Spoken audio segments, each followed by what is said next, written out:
Protestant in general, kinsa man yung mga protestante, no? Kay daghan man sila ron. Sa latest report sa American Encyclopedia, doon na 45,000 to 60,000 registered denomination na tinukod og tao na bago ra nitong o tanan nagilog-ilog o ang gitawag nato King James Version ng Biblia from 66 books. Pero di magkasinabot sa doktrina, di magkasinabot sa practices. Pero nagkasinabot sa pagwarta, sa pagpangawkaw sa ikanapulo, nawa sila gibang sugo. Tama na sila mga igsoon.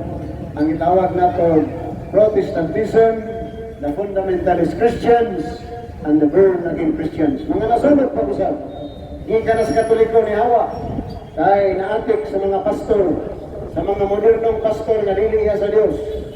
Na may pastor niya sa Diyos, Episo 4:11. Mga pastor na panahon ni San Pablo, nga mga nagadumala sa simbahan, mga leaders sa simbahan. Gitawag na o pastoral council, no? Parish Pastoral Council. Ang mga presidente sa GKK, mga katekista, mga kaabag, mga apostolado, mga pastor sa simbahan Katoliko, mga nang Episo 4:5. Pero kini mga pastor, nga magkong sulpot, nga lain-lain o denomination o sikta, kaya niabot na lagi hapit sa 60,000 nga denomination, mga kolorong na o mga pigi nga pastor. No? Dili na biblical pastors. Mga pastor na nga nagwali Jesus, tapuson ka Jesus, magwali na silang Kristo, tapuson kanilang 10%. Silang tanan, bibili na. Pastor, burot, membro, alaot. Anong pagkalaot sa imong pagka-protestante, isulti na ni Jesus, nga ikaw, nagahatag hindi ka na pulo. Asa na siya?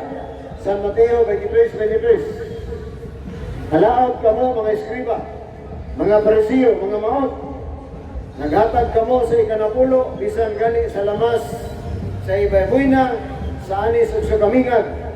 Apanalimtan ninyo ang ustisya, ang pag-atiman sa mga kabus, sa mga ilo o sa mga biyuda. Kasi niingon nga, halaot ang nahatag 10%. Si Kristo ningon, alaot ka mo, naghatag o gikan ng pulo. Wala mga isuon, kanang 10%, wala na nasa Christianity. Ang 10% sa Malakias 3:8, o diyo ang ipangayuan sa Diyos ang gikan ng pulo, pare po ang makuha, lili pastor. Walay pastor, gisugo, kakulit 10%.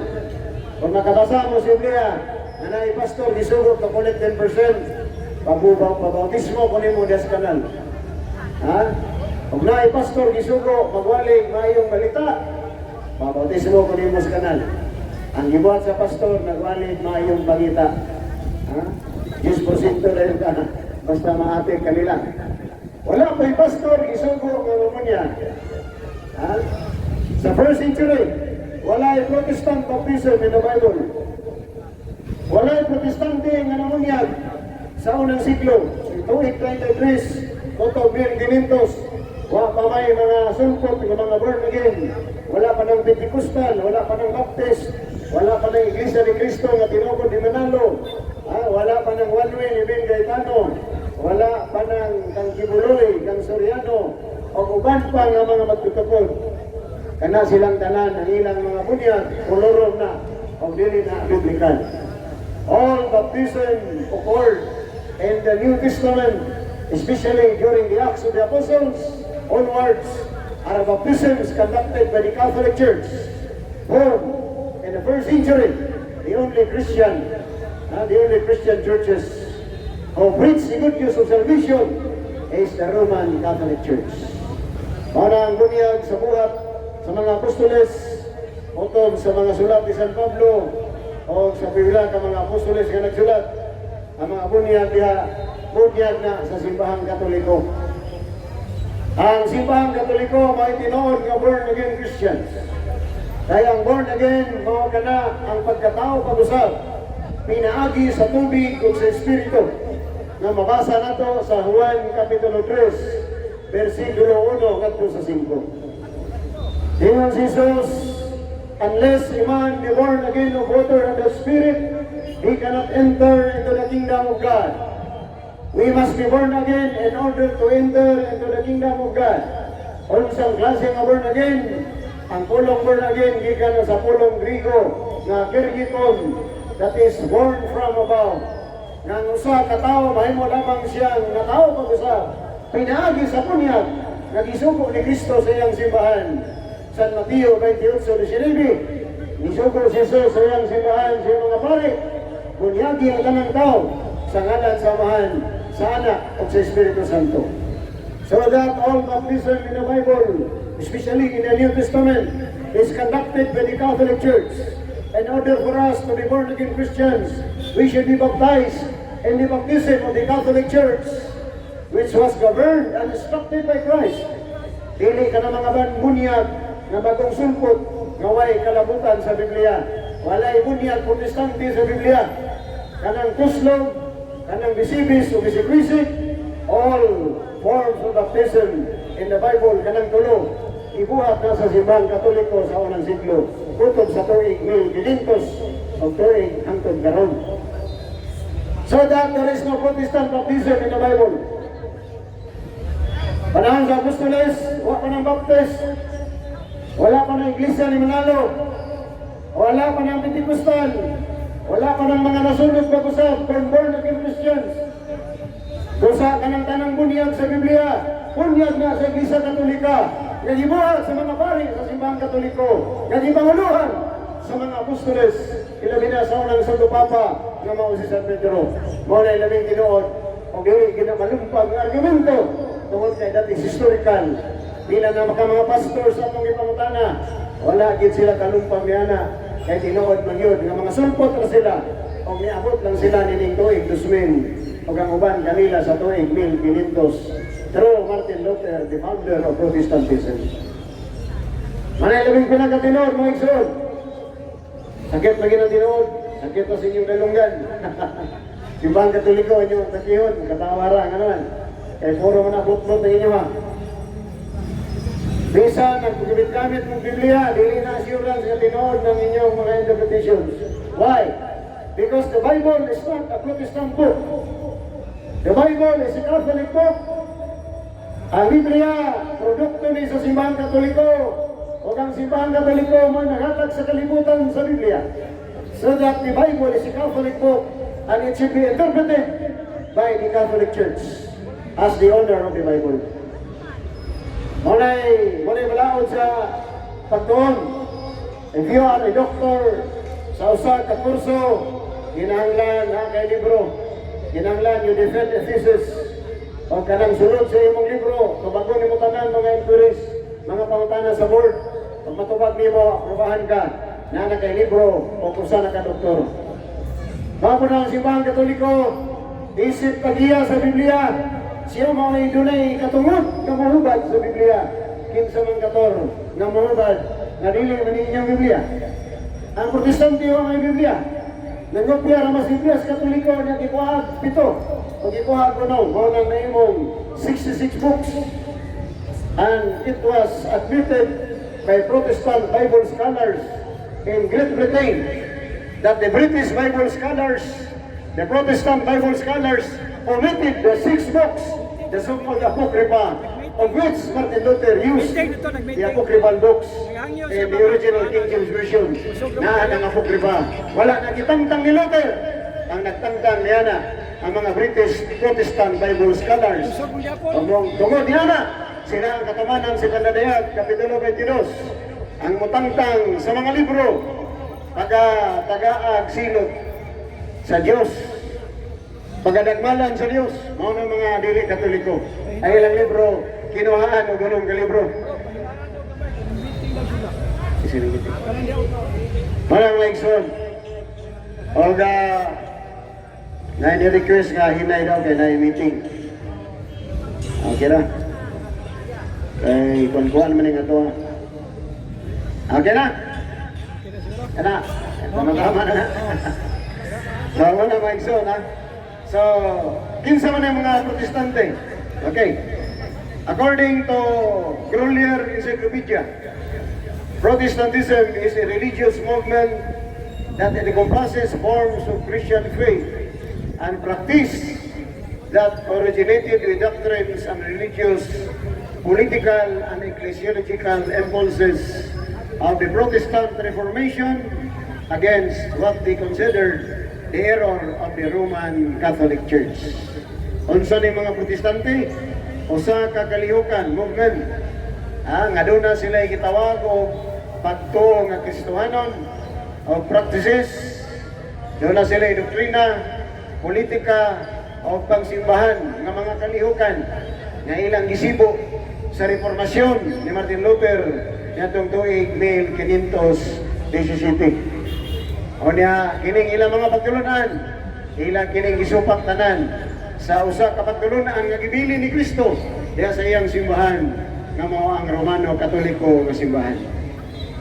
Kaya nasayod man ta nga si Kristo nagtukod og usa ka simbahan, and all doctrines and teachings and morality of Christ has been given to the church through verbal instructions. Kanang gitawag nato o kanang kining mga istorya, mga pagtulunan, pinaagig binaba, the oral kerygma and the oral teachings of Christ given to the apostles and from the apostles to the first Christian community in Jerusalem and in Rome, the forefathers of the Catholic Church. Mga unang mga santo sa Iglesia Katolika, mga kana ang nakadawat sa kamatuoran gikan ni Kristo, o mga kana ang gitawag nato oral kerygma and oral teachings.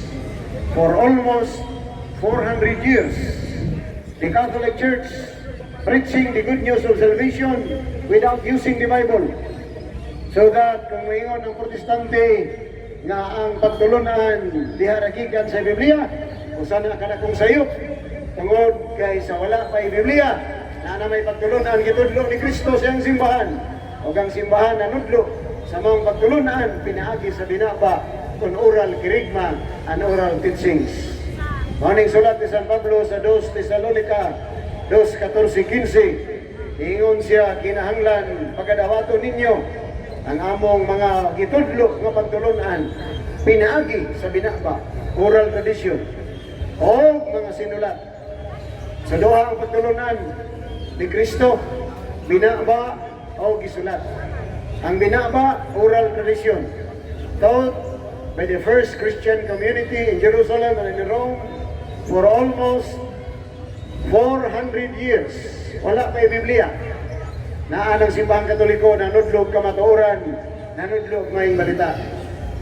Maniya sa tuig 383, usa ka Santo Papa sa Iglesia Katolika, si Pope Damasus, nagsugo sa doktor sa Biblia na mahaw si Saint Jerome, nahawad kayo sa tanang pinulungan, Hebrew, Griego, Aramaic, and Latin, to compile the scriptures into one book, into one Latina Vulgata version. And Saint Jerome finished compiling the Bible in the year 404 to 405 Domini, Anno Domini, gikan sa Hebrew, Griego, Aramaic, iya kining gihimo nga Latina Vulgata version, because Europe in the year 400 spoke Latin. Mao nga Latin po ang unang Biblia. So that the first Bible of Christendom accepted throughout the world is the Latina Vulgata version, composed of 72 to 73 books, the Old and the New Testament. Mao na yung unang Biblia sa kalibutan. And even Martin Luther, the founder of Protestantism, nagpasalamat sa simbahang Katoliko tungod sa Biblia nga gihatag sa simbahang Katoliko sa kalibutan. John chapter 14, commentary on Martin Luther, siya niingon, "We, the Protestants, give thanks to the Catholic Church that we have the Word of God, that we receive it from them, and without them, we have no knowledge of it at all." Nasa Bisaya pa niingon, ang amahan sa tanang Protestante, nga kami mga Protestante nagpasalamat sa simbahang Katoliko, kaya diha kaniya nagikan ng Biblia, o kung wala pang simbahang Katoliko, wala kami kabangkaagan yan ang balaang kasulatan. Ang amahan sa mga Protestante nagpasalamat sa simbahan, pero kini mga Protestante niya sa tambalipot, labi na Little Villas, nasuko sa simbahan. Kaya kuno matod pa niya, ang simbahan kuno dili gikanan sa Biblia, gikan kuno sa Ginoo.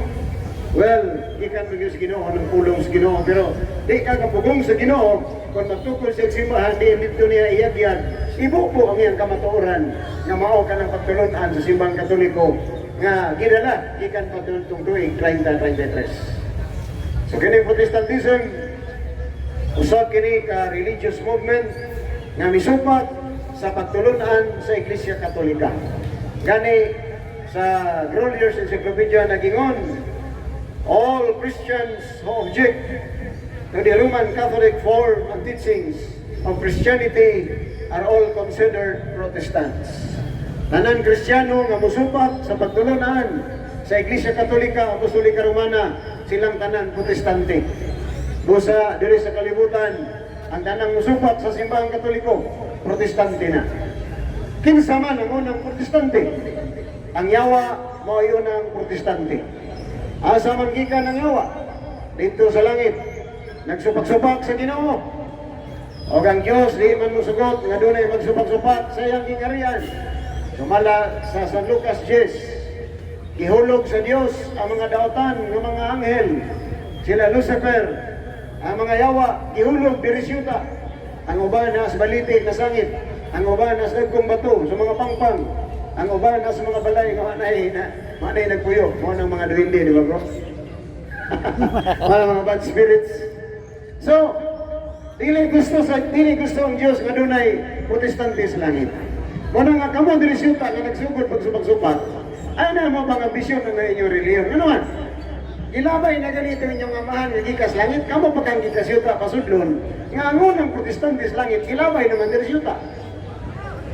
Kung saan man ninyo pagsugod sa langit, ang Diyos iman gusto Protestante. Pinadayag Kapitulo 6, 9-11. Diyo sa Noah, nakita ko dito sa langit ang mga balaan, ang mga santo sa simbahang Katoliko. Silang tanan nagaday, nagasimba, nagpasalamat. O silang tanan nagkakauyon. Wala sa pagiros langit. Yan naman, ang Yawa nga gikas langit, gilabay na dirisyuta kay ang Diyos. Dili mo papuyo siyang gingarian ng pagsusupak. Mainungdan nga kamong magsusupak sa iyo ka. Pamiya na mo ninyo magka-Protestante. Balik na mo sa simbahang Katoliko aron magkasaod mo sa langit. Kaya ang arabas langit, mga Katoliko. Asa na mabasa sa Biblia? Nanas Pinadayag, Kapitulo 7, versikulo 9 hanggang sa 11. Tapos niini nakita ko ang dakong panon sa katawhan nga walay makaihap. Gikan sila sa nagkilalaing mga nasod. Oh? From the whole world, Catholic means universal, embracing all nations. Ang nasa langit, gikan sa ng mga nasod. Asa kinsang nasa langit, mga Katoliko. Walay magsusupak sa langit, I will tell you frankly. Kaya ang unang magsusupak, si Lucifer, gilabay dirisyuta. Kamo pa kay pasudlon ng inyong amahan, gilabay na. Unang undang na mo sa inyong pagka-Protestante. Balik na mo sa simbahan, nagitupo ni Kristo. Ang usa ka tao, maila ang iyang pagkamasinugdanon. Kung magpailawon siya sa kahong ni Kristo. Kaya ningon ba si Jesus, katong di mo pailawon siyang kahong. Pamatyo niya sa katapusang adlaw.